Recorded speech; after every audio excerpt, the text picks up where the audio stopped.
Olá, meus irmãos, paz do Senhor a todos, bem-vindo ao canal Voz Profética SP. O título da mensagem de hoje é Considerai os vossos caminhos. Considerai os vossos caminhos. Lembrando que se você é inscrito, deixe o seu like. Se você não é inscrito, se inscreva, divulgue, evangelize com este canal. Dito isso, o tema está em Ageu 1:5, onde diz assim: assim diz o Senhor, considerai os vossos caminhos. Facinho de decorar. Ageu 1:5 diz assim: assim diz o Senhor, considerai os vossos caminhos. Irmãos, o livro de Ageu, ele faz um resumo onde Deus ele ordena aos judeus para renovar o empenho, para reconstruir o templo. Ageu, ele profetiza logo após o cativeiro babilônico. E a orientação que ele tinha dado era para reconstruir o templo. Mas existia uma oposição muito forte e uma indiferença da parte dos judeus, né? E eles pararam o trabalho, parava, não estava muito preocupado, né? Deus chama Ageu e um contemporâneo dele, chamado Zacarias, para pregar naquela época e desafiar as pessoas a voltar à obra, a voltar a construir o templo. Tanto é que o pessoal estava nesse marasmo e tinham acabado, né, de sair do cativeiro. Foi pouco tempo que o povo tinha saído e tinha esquecido do cativeiro babilônico. E Deus ele fala duas vezes nesse livro: considerai os vossos caminhos, né? Existia uma falta de esforço, uma falta de vontade, de desejo de fazer o que Deus estava pedindo. Eles estavam negligenciando, aqui eu coloquei três coisas: o tempo, o templo e a verdade. O templo e a verdade. O tempo, porque eles negligenciavam que fazia pouco tempo que eles tinham passado, saído daquele cativeiro. Eles estavam 16 anos sem fazer a obra, sem mexer no templo, né? Mexer nessa reforma. Eles não tinham, irmãos, um lugar para adorar a Deus, né? Deus tira eles do cativeiro, né? Mas eles não tinham uma urgência, né? Olha, Deus nos tirou de lá, vamos construir um templo, temos que adorar a Deus, até porque Ele nos tirou. Não, Deus tirou, mas eles não tinham uma urgência para cuidar e levantar. Eles pensam, irmãos, porque eu estou falando de templo, que assim, o tempo de reerguer o templo não chegou. Eles achavam, isso é mais para frente, não é tempo ainda. É isso que eles pensavam. Então, eles negligenciavam o templo. A segunda coisa, eles negligenciavam o templo. Eles não tinham mesmo o desejo de ver o templo arrumadinho, com tudo certinho para Deus. Era, irmãos, o único lugar que Deus falou: olha, eu não quero que arrume a casa, a piscina, o campo, nada. Eu quero que arrume o quê? O templo. Era o único lugar que Deus ordenou para que eles se reunissem para adorar. E o único lugar que Deus pediu era justamente o lugar que estava abandonado.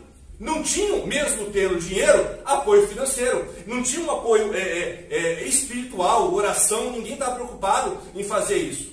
A terceira coisa, irmãos, negligenciaram a verdade.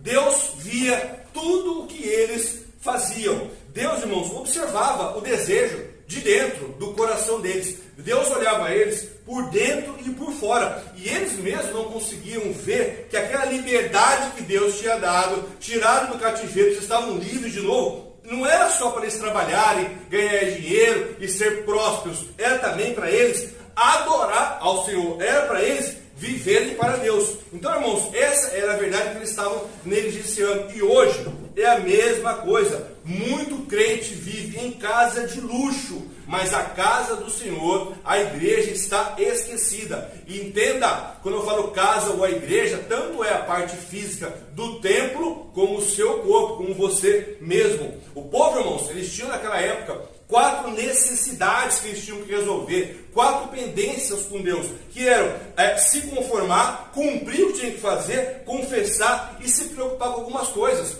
A primeira era se conformar. A palavra diz que eles semeavam muito, mas colhia sempre pouco. Eles comiam, mas nunca estavam satisfeitos. Eles não se fartavam. É isso que falava aqui. Eles estavam fazendo, irmãos, um esforço com pouco resultado.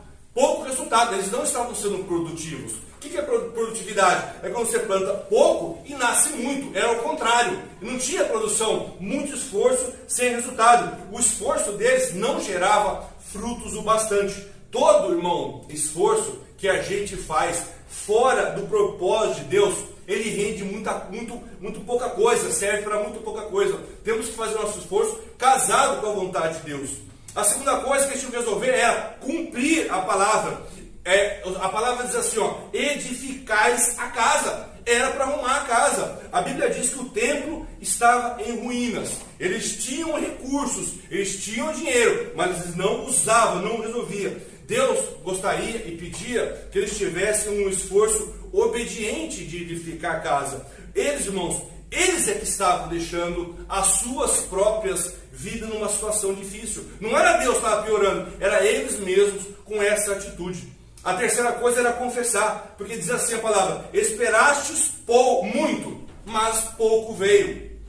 O pouco que veio eu dissipei. Deus fala para eles o seguinte: vocês estão esperando muito, mas vai vir pouco. E o pouco que vai vir eu vou soprar, eu vou dissipar. A casa do Senhor estava abandonada e a casa deles estava adornada. Muito esforço, pouco lucro. E o que tinha, irmãos, era de pouco valor. Tinha muito esforço, nada valia muito. O que tinha, valia muito pouco. Deus, irmãos, queria que o povo se confessasse, E aí nós temos que ver, irmãos, do mesmo jeito que Deus vê.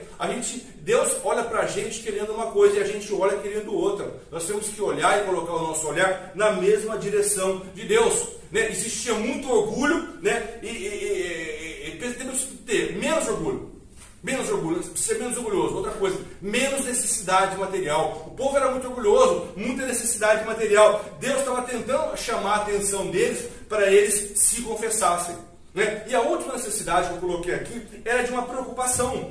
A palavra fala assim, ó, por isso o céu retém a chuva, por isso a terra retém os frutos. Deus, irmãos, secou tudo. O orgulho e a indiferença que levaram a seca para aquele lugar. Foi Deus que secou por conta deles. As provações eram resultados do quê? Da desobediência. O povo não obedecia. Então aconteceu o quê? Provação atrás de provação. Deus queria que eles se preocupassem tanto com Deus como as suas próprias vidas.